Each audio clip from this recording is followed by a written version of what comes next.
Akalage manje. Louis G.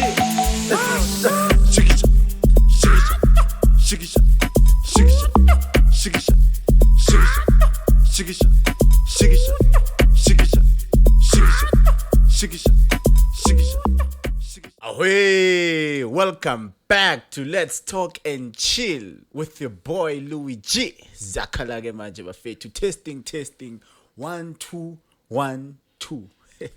So yeah, surely you guys are surprised what's happening. The inconsistency that I've been bringing onto you guys, of which it's not me. In a sense that's not how I do things, but there was an unfortunate event that took place. We were shooting a podcast whereby I was having guests. Imagine, bro, I was having guests, and then now, the recording didn't get saved. So now we are supposed to start again. But yeah, there are a lot of complications concerning the podcasting thingy, bro. And since I'm alone, it's like it's a lot. So I need a team. So yeah, I had some guy, but yeah, the thing still got deleted even when he was there. But it's some kind of like we didn't really save the files, So yeah, they got lost. Then I restarted my PC, just to make it to be more faster.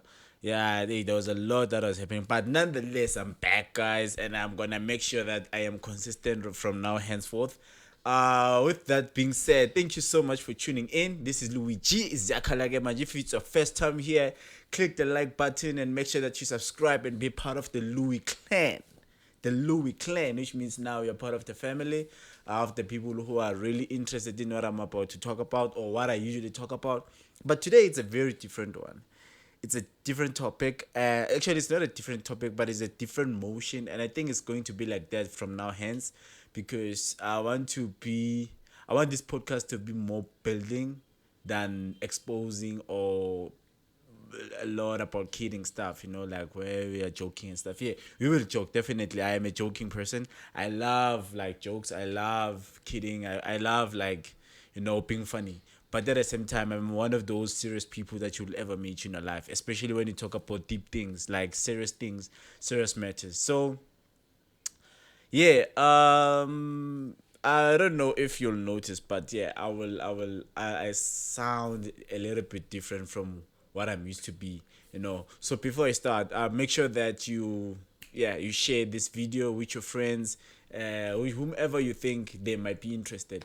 So I'm a piano musician, I am a DJ, and I'm a podcaster. So if you'd like to see me on your events, you can literally book me down below. I'll leave my email address of bookings, and I'll leave the email address of communication concerning the podcast, or concerning the podcast, nothing else. Yeah, and then yeah. So what's happening is that I also released my latest single, The Wound, one of the dopest songs I've ever created from scratch. So I wish that you go there. I'll leave the link below. If you'd like to check it out, you go check it out. It's one of the best songs right now. It's coming up also on TikTok. It's starting to get some catching some smoke. Yeah. So let's get to it, guys. Recently I'm realizing, and also it's apparent that a lot of students are suffering from the school pressure. And today in the morning, when I was doing my exercises, because I usually do exercise in the morning. I was doing my exercises. I'm in a building, like a tall building. It's a 12-story building. So I was using the stairs as an exercise. Like I was walking from floor 1 to floor 12. Yeah. So now I was with this friend of mine, and then I asked her what's happening. Like I'm hearing that the pressure is getting like too much, Zakala. And then she mentioned that actually I think this is how she views it, and it made sense to me. So that's how I'm going to talk about it now. She said that actually first semester, it's like you are given a lot of time, like enough time to study, enough time to do whatever that you want to do, you see, like concerning the schoolwork thingy. So first semester is a bit like longer than second semester, because second semester now, I think it's got what, 4 months. It's like what, July, which is like almost end of July, August, September, October, November, which is like literally 3 or 4 months. So these lecturers, they are actually putting pressure because they themselves, they also feel the pressure that they should give you whatever you're supposed to be given to, complete the tasks and everything. Every day there's a submission. Right now we just opened not so long ago, and then right now they are writing. We are writing. Okay, fine. We are writing semester tests. So it's like this is so soon, man. Actually, people really needed more time to study. So it made sense that, actually the reason why there is pressure right now at school is because of the thing is it's because of the shorter semester issue. So probably it's that case why you guys feel pressure, because right now a lot of students are crying, man. Literally, like, they are complaining. They are back wish. You know where the danger is. You know where the danger is. Hey, these guys. So let me drink. Hey, the hell. Hi. Anyway, hey, ask Joel. Okay, fine. So I was very much concerned. I am actually concerned about some other students' mental health considering this pressure, because we people are not taking things the same way. So other students are really going through a lot right now, and considering that they also have personal lives besides school or academics, man, it's a troll to them. It's like they are taking. It's gonna be very hard for them to cope throughout. Some students surely they've considered to deregister, others have considered surely to commit suicide or something. But I wish that one of the lecturers or someone out there in the department just sees this episode, that, or this video. Can you please minimize the pressure that you're exerting on students? Students are human beings, and students, they need a break as well from the school pressure. You don't have to exert this much pressure right now on students, because they need you cannot study under pressure. Not all of not all of these students can study under pressure. They need time to breathe. They need time to inhale fresh air without assignments, without. I'm not saying you shouldn't do your job, but at least try to find a way to think or consider students' mental health, because you might think that you are doing the best for them, to giving them those tasks and everything, but actually you're not doing best for them. In your eyes, like right now, you think that you're doing much better. I mean, you're doing the good thing. Maybe it's according to the system or the curriculum, but they're actually destroying mental health of other students, or of these students, because there's a lot of pressure, man. Like, your assignment after assignment, there's a test, and those tests, they're important as well. They're as important as that assignment that you've given them in, like, the same week or the same day. So I wish that these guys can literally, like, think for you. I don't know, whomever is in charge of this system that is taking place right now, please reconsider, man. Like, it's not right. um I'm also a student. I'm not going through a lot. I'm just, like, chilled. But I can see my fellow peers that they're actually, my fellow students, I mean, that they're actually going through a lot, because you must remember that academics, they are part of life, but they're not the life. They are part of life.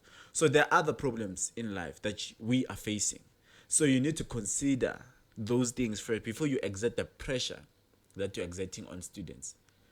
I wish that someone hears this, and then they consider this, and then they change, because like the pressure, it leads to stress, and the stress leads to depression, and the depression can lead to anything can lead the student to drop out, make reckless decisions, you know copy. They do copy, and then when you catch them, you suspend them from school, which is going to cause another pressure or another depression.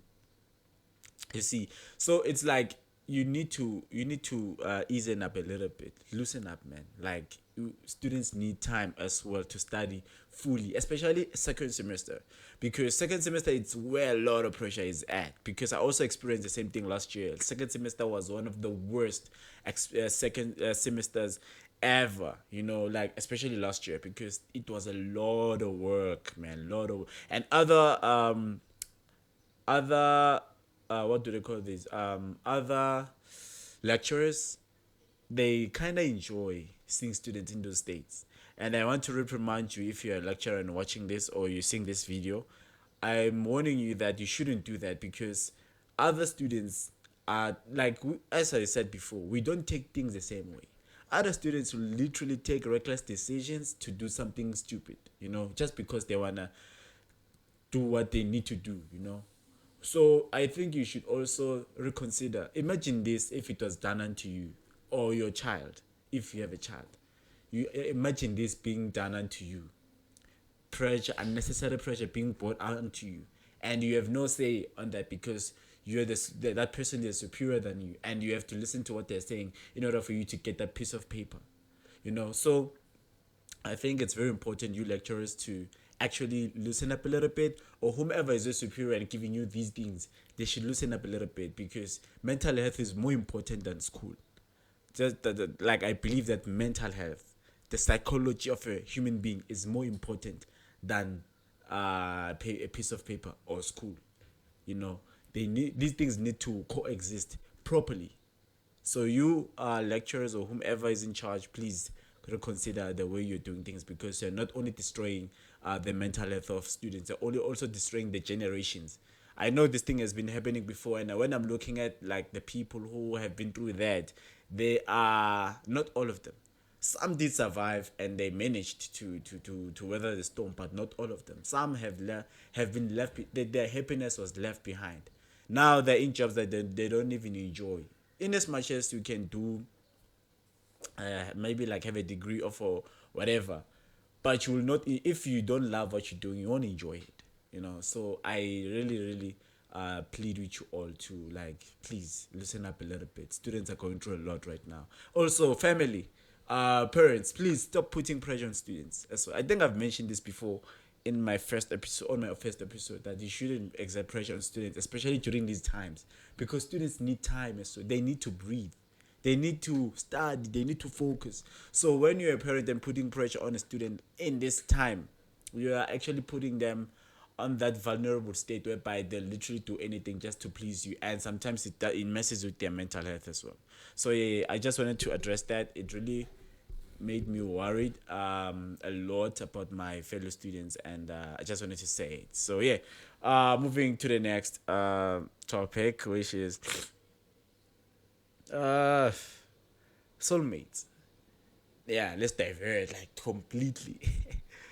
Guys, in my opinion, of which that's what I usually say whenever I'm about to say something controversial. It's my opinion. No. There is no such thing as a soulmate. Well, this is backed up by the research that I've done long ago, and even recently when I was trying to verify my information. You know, people would literally like take some mythologies from certain uh, beliefs, and then they insert them in their lives, and then maybe some will take them. Okay, fine, let's go. Let's go. Okay, this is about to be very controversial, but anyway, some people take soulmate thing seriously, very serious, to a point where they will even quote I don't know what the hell. I'm using my phone, guys, so please, like, let me just put it here because these people are literally like missing. Yeah, so um people are taking this some people actually, they take this soulmate thing seriously because they think that it's the only way that where you'll find happiness, or in a particular person or with a particular person, but actually it's not the case. You are free to express your opinions on the comment section, but at the same time, I believe that I need to tell you, or I need to share this, since I know it, or I've researched it. Having an idea of soulmate is actually a myth because it didn't come with black people.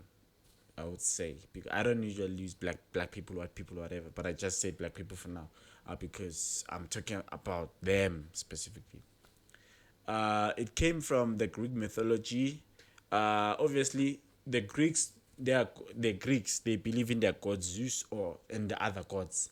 So they believe that Zeus, when he created human beings in a form of four, like four, yeah, four arms and hands, whatever, four legs. You are double. Actually, let me say double human beings.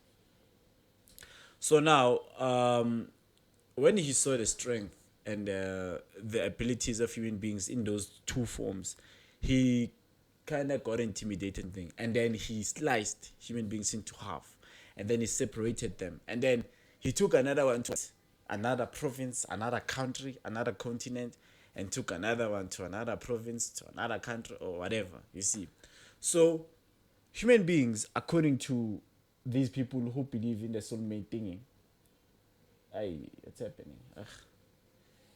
Ugh. Come on. Yeah, human beings according to the thing, according to this thing of soulmate and stuff, they think that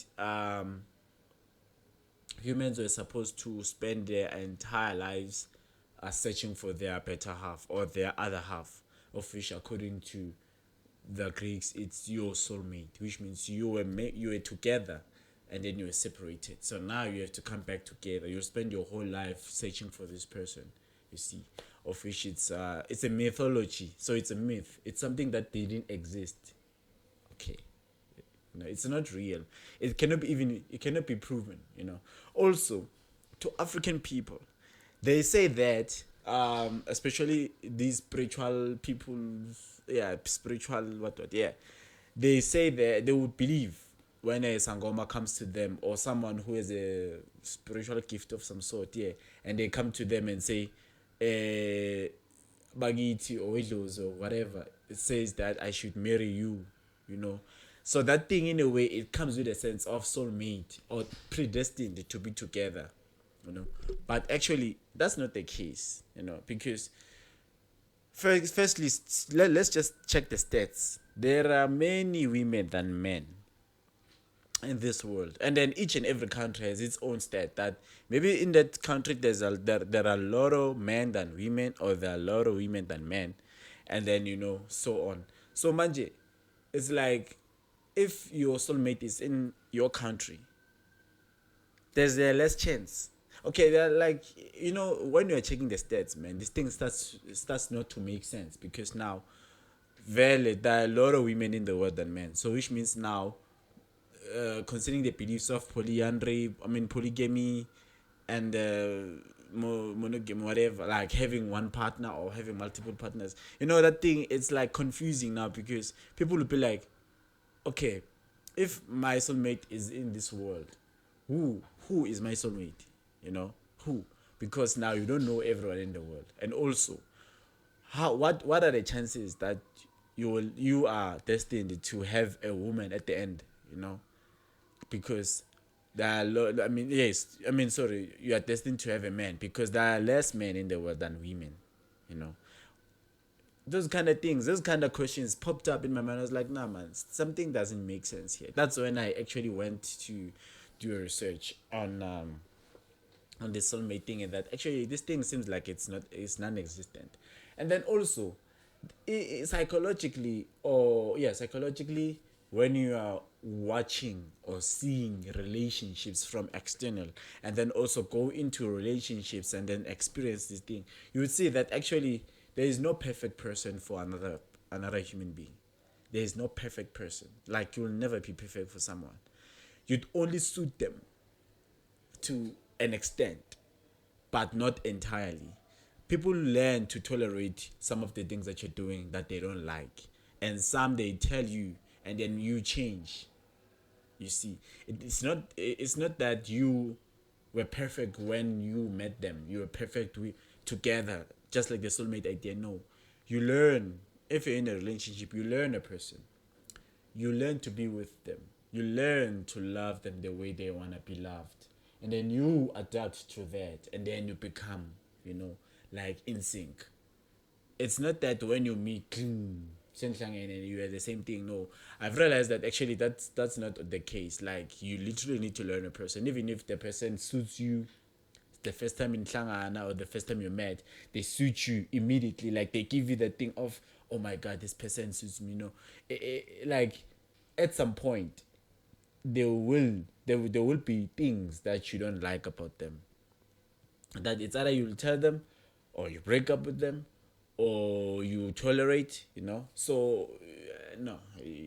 So I'm addressing this because I'm realizing that there are a lot of people who are taking this thing seriously, and they tend to think that if maybe they're dating someone or they're in marriage with someone, and then now they these things are not going like according, they'll think that this person is not my soulmate.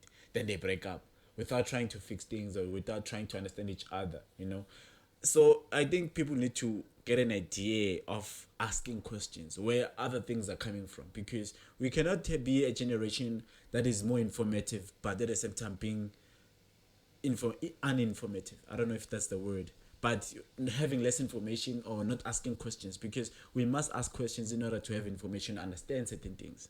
So yeah, I believe that actually we need to ask questions a lot concerning things that we found, or maybe we used to believe in back then, but now they're starting not to make sense, or they're starting to seem redundant, or like they are no longer compatible with us or relevant. So you need to ask questions. Yeah. So I believe that people need to understand that this thing of soulmate thing, it's questionable, and also it doesn't make sense. And to me personally, it doesn't exist. It's something that was created maybe for romance by someone, but also you can take it out of you can take it out of the original context and put it in your own context and make it. But I don't really recommend that, because people will get confused eventually. But anyway, so yeah, another thing is that this one is also a bit controversial. It's a bit controversial as well, guys. I was doing research on psychology on a particular subject. Yeah, because I didn't get diagnosed by a professional, but I am suspecting that I'm suffering from PTSD. Earlier this year, I experienced a very unfortunate event whereby I was kind of gunpoint robbed. We were on gunpoint robbed with my friends, and then yeah, it was very, very unfortunate. Like, it was a very traumatic experience. So in a way, I think I felt that I've healed from that thing, because I did seek psychological help. I did some like things, change my lifestyle in a way, the way I think, the way I process my thoughts and everything. And I thought that I've left it, but actually, this thing came back last week. Yeah, last week, yeah, when I was at this other club, I was having a gig day, and then I was struck by anxiety. So that anxiety stemmed from the event that I've experienced before, whereby I thought that the people that I was with, the people that I was around with, they were actually carrying guns. So yeah, because I was gunpoint robbed in a car. So now there it was like, and also with the events that were taking place in South Africa, I think a month back, if not weeks back, yeah, whereby taverns were attacked. People were being shot in taverns in masses. So yeah, that thing came to me. It struck me so hard, but I didn't show, because I challenged the thoughts, even though they were there, but I was challenging them that no, actually, no, I need to relax. This thing is not gonna happen until something calmed me down. I was like, oh, actually, no, what I'm thinking is not there, and then that anxiety left. So when I was doing research on that what causes these things, like someone having fear something that they've never seen, or yeah, those kind of things, mental health issues, whereby those ones are very drastic. They are making your life very difficult.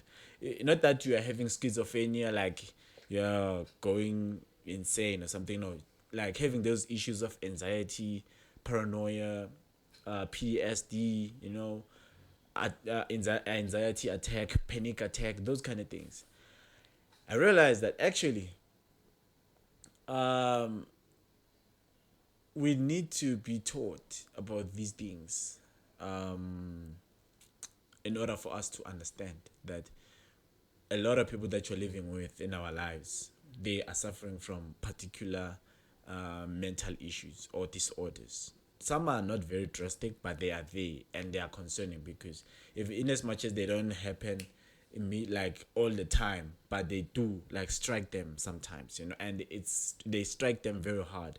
I also like I've seen people being struck by being struck by anxiety attack when they were just relaxed, chilling, at a particular place or a park or something, and then anxiety attack comes in, and then now the person is no longer comfortable.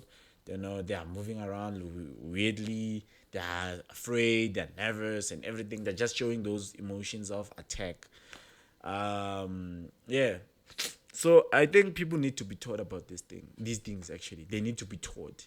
Not that they should research on their own. No, they need to be taught, because I also realized that even these old people, like the past generation, our parents and grandparents, if you see like your great grandparent or your parent or whomever, they are drinking or they are intoxicating themselves as they can. Most of the time, or most probably, they are escaping from something that is is haunting them. Someone might have experienced something very hard in their childhood, or in their teenagehood or whatever, and then that thing is still there, but they don't know what it is. They don't know what causes this thing, and then they the only way that they think maybe they can escape it is by when they're intoxicated. And then when they're intoxicated, it doesn't mean they're intoxicated only. Most of the time they consume the intoxications to an extent of pass out. I don't know if you get what I'm saying. To an extent of pass out, meaning they wanna pass out. They wanna drink until they are like flat. So if you see that a person who's doing that constantly, just know that that person is suffering from something. It's not that they enjoy drinking alcohol, so they wanna drink until they pass out. There's something that they're trying to escape from. That's what I've learned. And also, if you see someone constantly smoking, whatever, drugs or weed or whatever, constantly, like consistently, timely, every time, just know that there's something that they're trying to escape from. It's not an easy thing to talk about, but I wish that actually the society should change their stigma mindsets, or just change, man, and help other people to to overcome these issues, because it's not nice to experience an anxiety attack while you were having fun. It's not nice. It's not nice at all. I've been through that, and that was not the first time actually. There was a time where we were in Maboning, and we were dancing, me and my friends, and then it hit me very hard that time, because I even like froze. I was frozen. I froze. I was like, this, like, there was a group of people who were dancing, and there's us here. We were dancing, and then those guys there, because of the PTSD that I'm suffering, I felt like they were looking at me, they were looking at us actually, and they were planning to kidnap us, because we were having girls here, a lot of girls actually. So in my mind, I was like, oh my god, we're gonna never get kidnapped there. Yeah, yeah. So it messed up with me a lot, but yeah, I'm proud to say I'm managing my mental health a lot, and I like the way I'm doing things, because it's teaching me as well. Like I'm not relaxed, and I'm not suffering. I think I was suffering, or it's mild. It's not deep, or it's not severe. Yeah, it's like mild, and I'm keeping it afloat, mildly, until it comes out, because this thing, mental health issues don't like instantly go out. They take time. So the time when they were tense, it's earlier this year. That time they were very tense, like PTSD. I also mistaken it with anxiety, like a paranoia, but eventually I understood that, oh, actually this is post-traumatic stress disorder, because I was under a particular traumatic situation, and then I thought that I've forgotten about it, but actually it didn't go away totally. It just hit some way, and then when there's like some similar event, it comes up, out of nowhere, similar event, even though I don't call it out, but if like it does happen. So I haven't went to therapy yet, because I haven't like had that urge to go to therapy and seek help in that sense, because I believe that, not that I am my own therapist, but I have a way of dealing with this thing, and it goes away, because I've been suffering from a lot of things, and a lot of them have like disappeared, but there are things that are still there that need to be maintained. So I am maintaining them, and I am coping. And not to say that I don't want to go to therapy. I do. I wish to go to therapy, but I haven't got that urge to go as yet. There was a time where I was thinking that no, I should go to therapy. I booked a session at UJ, but it didn't go through due to certain issues. I don't know what happened. I think I forgot or woke up late or whatever. But yeah, and also with UJ, the psychiatrist is like the first session is 15 minutes, of which to me is not enough. I don't think it's enough. 15 minutes is like when you're with someone who's suffering from certain mental health. 15 minutes is so little, so little, to a point where they don't even do anything. You like sometimes you even meet someone or being like psychoanalyzed by someone who is not even there, like with you. They are not there with you in your state. They are here by themselves and you are there, and then now they will tell you what to do. They are not gonna listen to you, so it's not gonna help, man. Like also with some psychologists or whatever, people avoid going to therapy because of their experience was not pleasant, or the person was not really with them. As I was trying to explain earlier, when you're a therapist, you need to be with that person, make them comfortable, make them feel like they can tell you everything about themselves even though they can't. Make them feel at home, make them feel relaxed, make them feel spitting everything. Because a lot of these guys, they don't really give you the urge of wanting to talk about everything that you're going through or everything that is happening to you, because the person wouldn't be more receiving, they'll be more giving, of which it's not needed that much in therapy. Someone needs to listen to these people. So yeah, one of the things that I also realized, this one is my opinion, please don't persecute me. Guys, you need to understand that in mental health, ibaluleke kakhulu. It's very important to analyze yourself. If you can't, at least go to therapy. Some people will be experiencing bad things in their childhood, bad things in their, bad thing, something somewhere, or they'll be having mental issues, like from I don't know, bakule na or something. And then one day you are struck by paranoia because no, schizophrenia sometimes. Yeah, you are struck by schizophrenia, and then kufika isangoma sikutshela ukuthi whomever you're seeing is your what, you know. So I'm like, guys, you should be careful, because some of you know that you don't have spiritual gifts or whatever that you call it. You don't have those things, but because you saw some things and you thought that those things, they were spiritual, and then only to find that they are not. And now you undergo the process of initiation, and then you fall into wrong hands, whereby they will even lie to you and say, yes, you do have the thing. They will verify to you, and then after that they will like demand a lot of money from you. You end up doing things that you're not supposed to do, like doing sacrifices and stuff.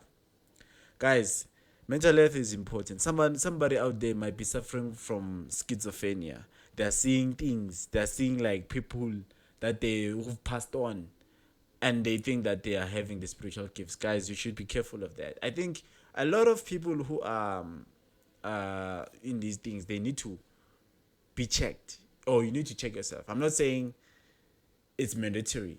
It's my suggestion and my realization that, actually, seems like a lot. Some of the people, not a lot, some of those people who are and stuff, they were actually suffering from particular mental health, and then they were lied to by izangoma ezibhetayo, and then they were told to go to initiation and stuff and blah blah blah.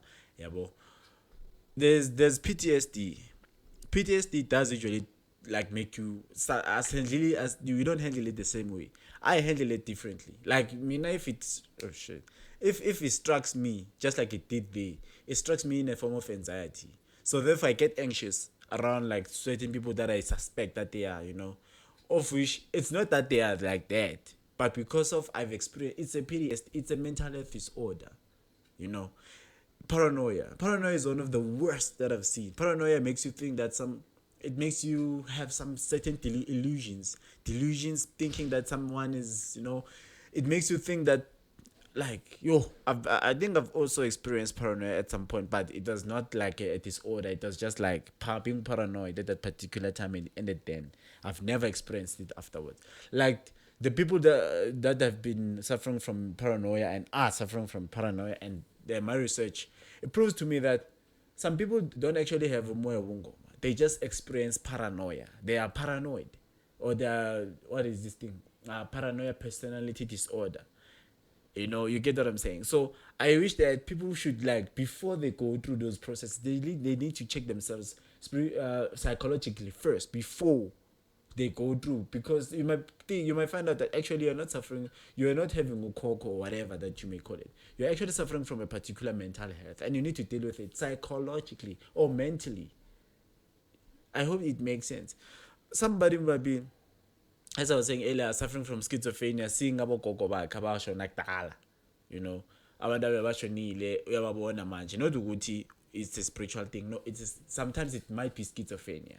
I'm just putting this thing into this conversation because I want people to be careful also, not to be played around with, not to lie to themselves, not to think that what they saw, it's real. Sometimes it's not real. Yes, it does happen that somebody has a spiritual gift of wungoma, whatever, but it does happen also that you might be suffering from a particular mental health, and most probably it might be schizophrenia, it might be PTSD, it might be paranoia.